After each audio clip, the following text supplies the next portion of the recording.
It is 12:36 where Nevada comes to talk. At just before the close here, the Dow Jones Industrial Averages have sunk into negative territory, probably the deepest of the day, but it's not a lot, 127 points. 0.5%, 23,756. Standard & Poor's 500 off 0.3% at its lowest point of the day, off 10 points, 28.57. The NASDAQ still, though, doing pretty good, up 0.6%, 59 points to 88.68. Gold, though, dropped 1%, 18.60 to 16.92. Silver off 0.1% to 15.09. And let me pull up the where I get the copper quote from. And copper is right now just under $2.33 a pound on spot markets. So that's where we're at the moment. Ely Mayor Nathan Robertson just came sliding into the seat. Better late than never. Well, yeah. Yeah. So you were on a conference call yesterday with Congressman Horsford. Tell us a little about that. It was a teletown hall, and there was a lot of discussion about, as you can imagine, unemployment, which is a pretty big issue in our state, and getting that sorted out. In fact, that was most of their conversation. I did have a call from the governor earlier that day. He's hoping that they can, with the information the counties have provided this past week, that they can hopefully plan to open earlier than the 15th and start easing some of those restrictions a little earlier than planned, but we're still waiting for official word from him on that. I mean, and the only thing the governor said I could really agree with is when he said that one size does not fit all. He did say that. That's the one thing I can agree with out of this whole thing.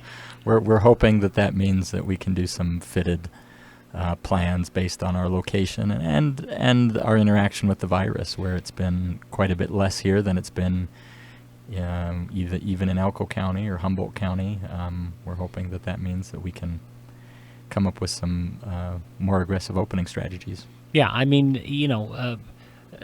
what should happen here, and in almost all of our rural communities, possibly with the exception of Lander, we're not on in Humboldt County, but we're on in Washoe and all these other places. But all of our places, with the exception of Lander County, have had very little. Yeah, it's been pretty light. Lander County just had a spike all at once. That's because people were stupid. and I'll say that. Okay, this is a. Yeah, you got to pay attention, and you got to follow the guidelines. In fact, most of the places around rural Nevada that have had spikes is because there was a group of people not observing social distancing guidelines. Yeah. Now, I guess in Humboldt County, their main outbreak was kind of before all the social distancing stuff started, but still, it was a large gathering. And it's like, and it's been perpetuated because of that. They still are having problems tamping that down, as I understand. But even I was on the phone call with the mayor of Mesquite earlier today, and they've had 10 cases. Not horrible, but certainly more than we've had here. And but they're a little bigger than we are. They're a little bit bigger than we are. When you look at the places that have had the outbreaks, it's been the major metro areas, with the exception of Humboldt County. Yeah, and that's to be expected. Yeah, so I would assume. We'll see what happens. I had a couple of questions about 4th of July. Yeah. And are we basically done for the 4th of July? I mean, we reported this morning that Tahoe's canceled all of their stuff. Mm-hmm. Most of the counties have canceled their 4th of July events. What's going on here? Well, right now, the all-class reunion committee has canceled the high school reunion, all-class reunion. Most of the other reunions, high school reunions that were set to happen this year, have postponed or canceled. We haven't canceled our 4th of July yet. That's put on by the Great Basin Service Club, and they're kind of in a wait-and-see mode. It's very different holding an event where you're encouraging people to come in from out of the area to participate in a reunion. I imagine we will have some sort of local-based events here where we're doing it just socially distanced and with people in the community, but time will tell. I mean, considering that the fireworks, those basically are people, pulling up their cars and blocking my driveway here in front of the station. That does happen out here, doesn't it? They do. Oh, they're Right. all out here. This road's Yeah. supposed to be closed, and yet everybody's on the road, and they're pulled up next to the golf course. There you go. It's, It's easier to social distance with 4th of July fireworks out here, though. You can see them all the way down the valley. yeah, there you go. Ely Mayor Nathan Robertson. The last time before your city council meeting this last week, because we haven't talked since last Thursday. So last Monday was the last time we talked. Mm-hmm. And Thursday you had a city council meeting basically to take the knife to the budget. Yeah, at least the start of the process there. So we're still working at that. It's basically what the city's looking at trying to make up for is about a $500,000 budget shortfall. And how do we do that over the next 16 months? The question being, we were talking about cutting hours, not cutting services, but service hours. Service hours, yeah, cutting back times that things are available a little bit. So have we made any decisions on that yet, or is that still a wait and see? The decisions for the hours, as I understand it, is the landfill staff was able to arrange their hours so that there was no change to the hours there. Okay. City Hall is discussing having a 9 to 5 schedule instead of an 8 to 5 schedule. And that's really the only change to the public at the moment. The rest of the crews that don't interact with the public, like our water department, except for the lab and things like that, would be cutting hours a little bit, but mostly rearranging their schedule so that they could keep offering availability as much as possible.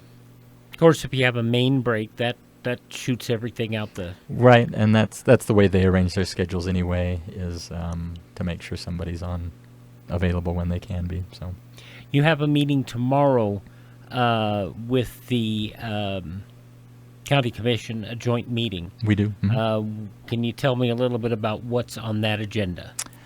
As I understand, the agenda is just to discuss plans for how, when we're allowed by the governor, plans for opening our community. What are some of our local plans and things we need to consider when the governor kind of gives the all clear or gives some guidance on that?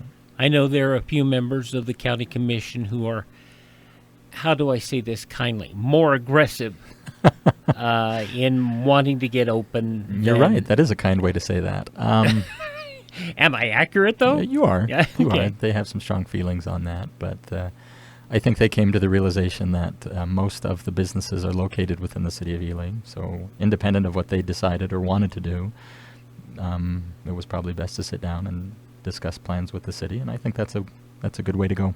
So, given the fact that we have seen very little COVID here, would you be in favor of easing the restrictions sooner rather than later? I think I am. I am in favor of easing those restrictions sooner rather than later, but we need to replace that, like everybody's discussed, when the economy starts to open back up, it won't just be business as it used to be. No. We're going to have to make some concessions and some plans on, even as we do open up, how are we going to continue to keep people safe and mitigate the risk of transmission. And those are the kind of plans we need to be discussing as a community. And, of course, Dr. Byun has been... And this is probably the nicest thing I can say about any of the people involved in this. Dr. Byun has probably been more reasoned than even many of the CDC people. He has been, and we're grateful to have him here in our community. He's offered some great guidance and more reason than some of the people that deal with the governor. Absolutely. So having him here has been a big help, and being able to show the state that we're not just rattling the cage trying to open up. We've got plans, we've got professionals, we have contingency plans, and we want to do this in a responsible way.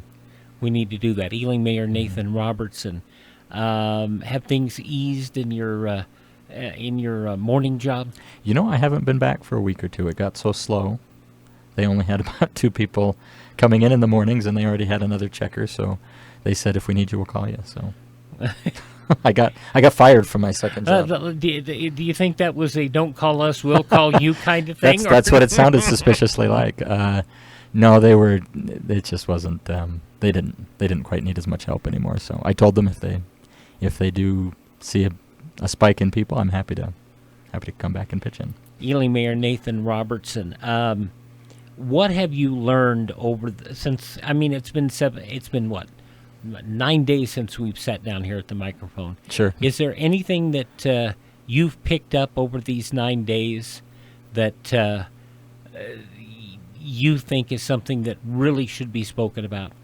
Well, and I think just for rural Nevada, what I've learned in the last 9 days is that, we may be small, but we're not insignificant. And as such, we need to make sure that we're in constant and regular contact with our state and federal leaders.